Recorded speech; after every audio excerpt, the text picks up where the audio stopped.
Ребята, всем привет! Сегодня я вам расскажу, как создаются точные масштабные копии техники. И я расскажу вам их на примере сотрудничества фирмы «Звезда» и музея техники Вадима Задорожного.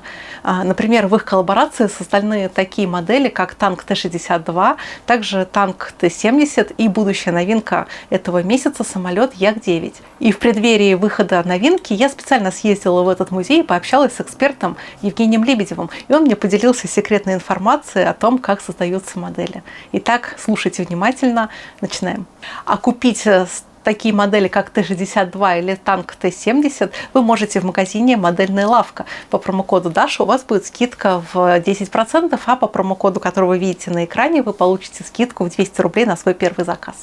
И первый вопрос относительно фирмы модели «Звезда». Как она работала с данным экспонатом? Достаточно интересный опыт работы, потому что к нам пришло официальное письмо от компании «Звезда» с просьбой помочь в создании модели самолета Як-9, который у нас хранится в разных масштабах, и допустить к нему конструкторов и историков, которые консультируют компанию «Звезда». Наш собственник выдал, естественно, добро на это, и в течение порядка 3 месяцев шли работы по замерам, как 3D-сканированию, так и обычному линейкой и рулеткой, обмеры отдельных деталей, обмеры конкретных узлов, выявление спорных моментов. Например, было очень интересно, что практически ни один на сегодняшний момент имеющийся чертеж вот с этим конкретным самолетом не совпал. Давайте я немножко скажу историческую справку про эту машину. Перед вами, за мной находится Як-9, номер 0115317. Это 17-й выпущенный экземпляр из 16 тысяч построенных Як-9. Выпущен он осенью 1942 года в Новосибирске на заводе имени Чкалова. Машина предназначалась для героя Советского Союза Ивана Ивановича Клещева, но он не успел получить эту машину, погиб в авиакатастрофе в декабре 1942 года. Машина осталась в ОКБ Яковлева, где ее доводили специально для него по просьбе Василия Сталина. И в дальнейшем проходила программу испытаний в ОКБ и осталась там после войны и стала одним из первых экспонатов музея ОКБ Яковлева, который находится у нас на хранении в нашем музее. Помимо фирмы «Звезда», есть еще другие модельные фирмы, которые сотрудничают с музеем, и как также с ними происходило взаимодействие? Несколько лет назад мы сотрудничали с компанией Tamiya, и порядка более уже 10 лет назад с нами сотрудничала компания ICM.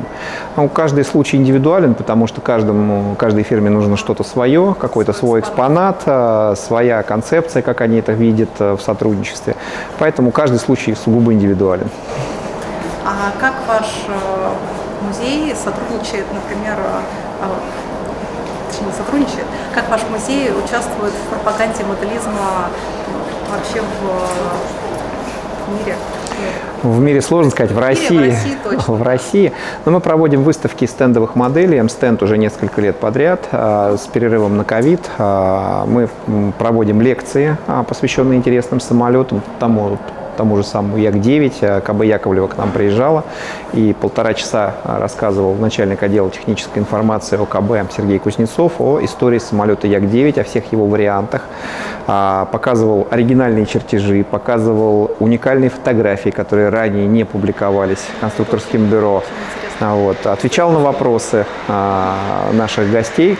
Среди наших гостей всегда очень много моделистов. И лекции у нас были, допустим, по Мессершмитту 109, по Як-15, по Як-1, по Як-3. То есть эти машины, они всегда вызывают повышенный интерес. Лекций много было по бронетанковой технике. Известный историк Юрий Пашалок у нас читал лекции по немецким танкам, по советским танкам, по американским танкам, по Стюарту тому же. И были даже лекции по автомобилям, хотя в модельной сфере, конечно, этот сегмент несколько менее развит. Какие модели у фирм ICM, «Звезда» у вас уже проходили, так сказать, обмер, осмотр? Да? По звезде могу сказать, это линейка мотоциклов BMW немецких времен Второй мировой войны. Это вот самолет Як-9. В отдаленном прошлом они работали с нами по самолету Як-3 и по советским зенитным пушкам, которые у них, видимо, в маленьком масштабе выходят. Также были обмерены, ключевой работой прошлого года стал обмер наших 4 машин танков Т-62, которые именно наши машины легли в основу, полностью были сосканированы 3D башни танков, что вызвало очень массу вопросов, потому что опять же выявились расхождения с чертежами. Были сканированы и обмерены корпуса, опять же было очень много вопросов интересных, потому что вроде 2 танка одного года выпуска, надмоторное отделение, там, система навеса, оборудование абсолютно разные. Но вот модель Т-62 вышла, она, в общем-то, сейчас, на мой взгляд, одна из лучших. А какие перспективы у вас сотрудничества с другими фирмами или какие модели вы можете назвать, которые выйдут в ближайшее время других фирм, которые сотрудничали с вашим музеем? Ну, Tamiya, они как бы не будут афишировать, что модели они мерили у нас. Один из самолетов Второй мировой войны тоже должен у них выйти, но в какой перспективе, ну, японцы люди своеобразные. Да. Продолжение линеек танков Т-62, естественно, будет. Естественно, будут немецкие танки у компании «Звезда» Второй мировой, самоходные установки, артиллерийские системы, авиация. Все это будет. Конкретные названия я не могу разгласить. Да, все это будет. Хорошо. То есть у вас тесное сотрудничество идет? Конечно, да. Со «Звездой» особенно плотное. К сожалению, вот, в нынешней ситуации с ICM понятно, что все висит в воздухе. Да. Но мы, в принципе, не закрыты ни от каких производителей. Мы не выставляем там космические цены. У нас всегда есть несколько вариантов сотрудничества, которые могут устроить практически любого производителя. Хорошо. Так что большое вам спасибо, что предоставили такую возможность сфотографировать, обснять самолет и также поделились очень ценными своими знаниями о данном. Вам спасибо. Мы всегда рады вас видеть в нашем музее техники Вадима Задорожного. У нас много интересной техники, так что приезжайте, будем рады вас видеть. Хорошо, спасибо. Надеюсь, вам понравилась наша беседа, и вы почерпнули оттуда много интересной информации. А также поделитесь в комментариях, какие модели вы собирали в коллаборации фирмы «Звезда» и Музея техники Вадима Задорожного.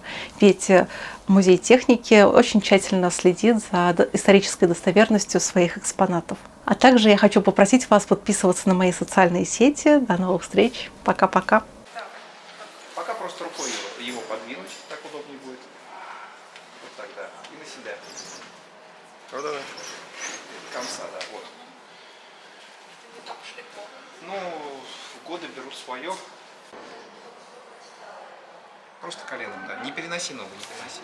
Ага. Вот. Прямо на сиденье, да. И теперь садись. Ноги на педали.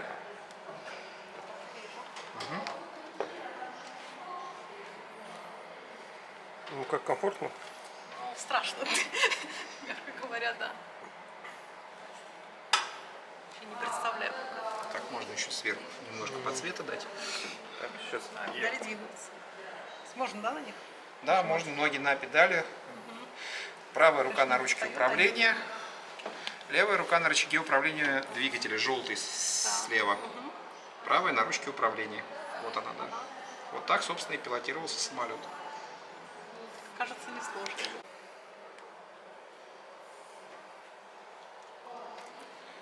Да, обзор очень маленький, мне кажется. Ну, просто немножко высоко сидишь, чуть-чуть. Потому что, к сожалению, у нас сейчас запасного парашюта нет, чтобы посадить тебя на парашют штатно. Если он вид как из Как стекла, да. Что вообще видно-то? Да, почти ничего не видно. Ты видишь потолок, да? Да. Да, очень рекомендую подснять вот эти расчалки. Да, сейчас Дополнительный вот подсъем сделать. износ деревянных деталей. Здесь дерева Да. мало в девятке все-таки. Ну, Очень такой. хорошо видны вот эти вот ферма, вот они, наклонные трубы идут. Это ферма.